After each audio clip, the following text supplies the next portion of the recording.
Good. Howdy again.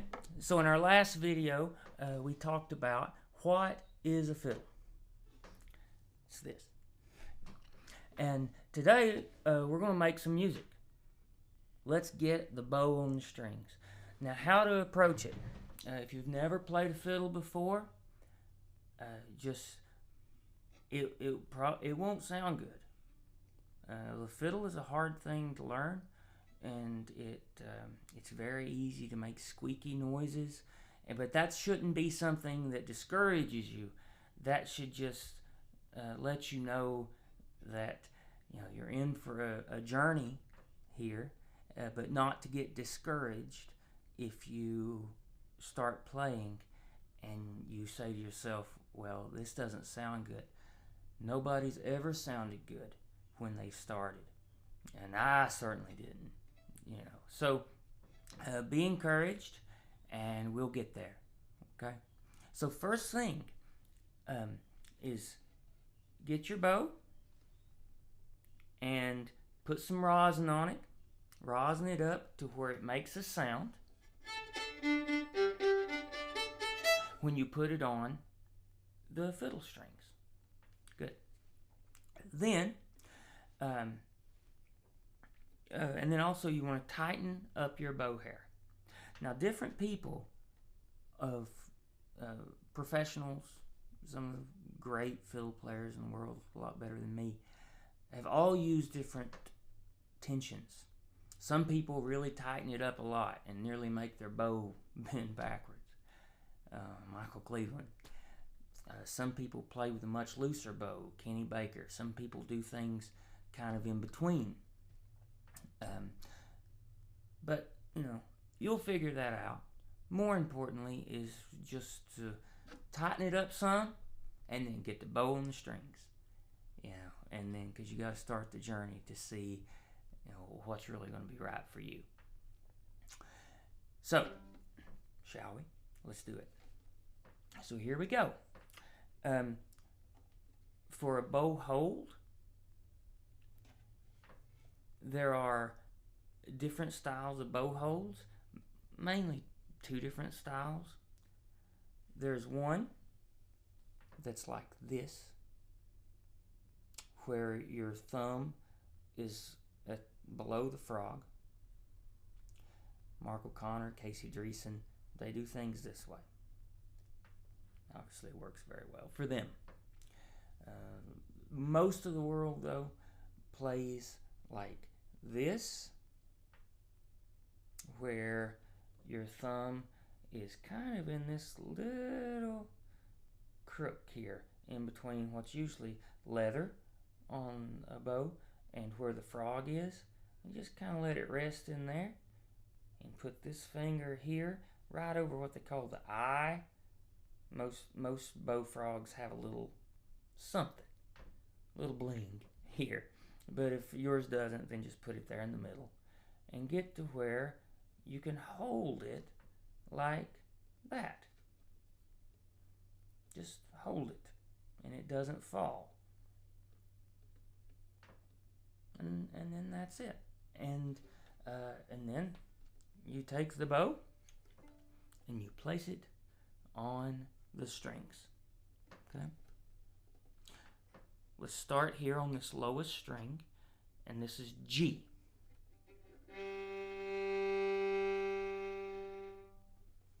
Good. How's that? D.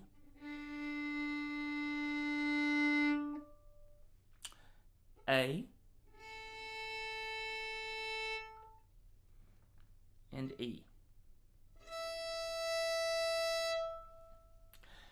So early on, it will probably sound something like that. That's nothing to be ashamed of. It's just the way it goes. But I think the easiest way forward is to take things very slow. And for the first little bit, it would be a really wonderful way to start to just put the bow on the strings and try to move it in time. Get a metronome. You can have an online metronome. You know, free. It doesn't, just whatever. Some metronome that keeps time. And I'll start one now. And I'm going to, let's go to, say, 80 beats a minute. Okay? There we go. Simple metronome. This is just from Google. And just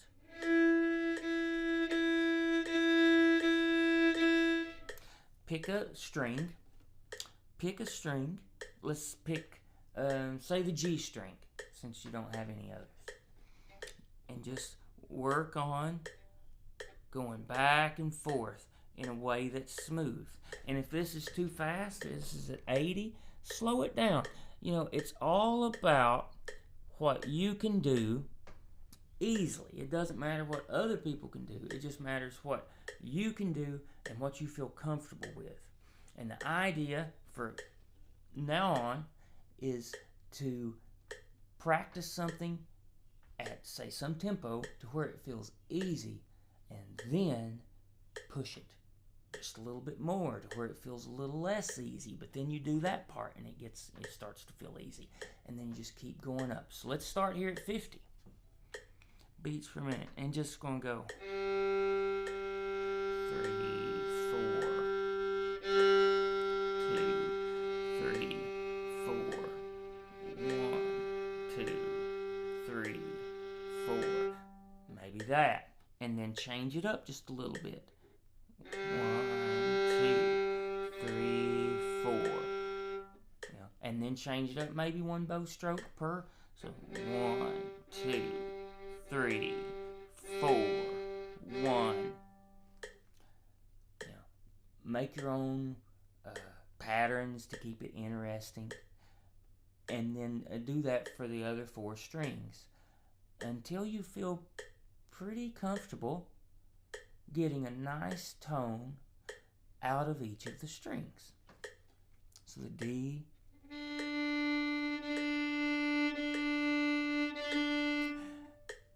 A, E, and then what the other catching point, the other thing that people usually struggle with in the beginning is crossing strings, meaning just going from one string to another. And so slow that down and practice that. You don't need to practice, you know, a lot of you know, notey stuff in the beginning. It's about fundamentals. And one of the most fundamental things is just being able to go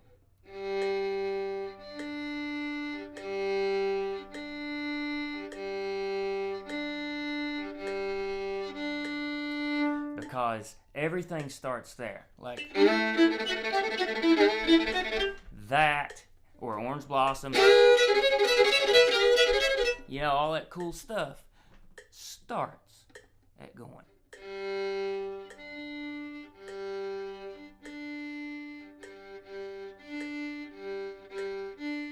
Yeah. So do that on all the strings.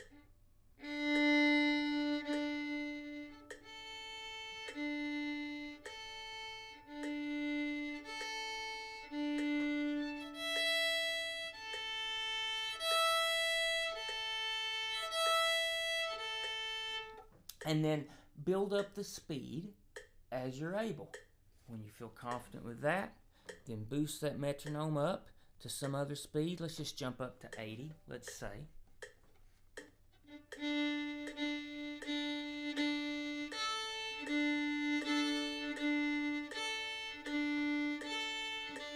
And then bump it up a little bit more. I mean, that's a pretty good place to start. You know, if you can get it up to 80, then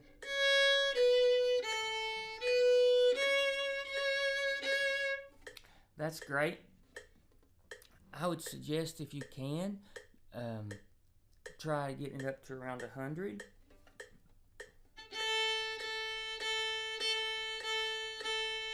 with quarter notes before you jump into playing tunes. And it sounds like it might be slow. It sounds like, this is boring. Why am I just doing this? But once you get that foundation and a nice tone, then you can apply that to everything that you ever do. And it will make everything else that comes in the future a lot easier. So that's the exercise for this video, and look forward to seeing you at the next one, and we'll start learning a song. See you.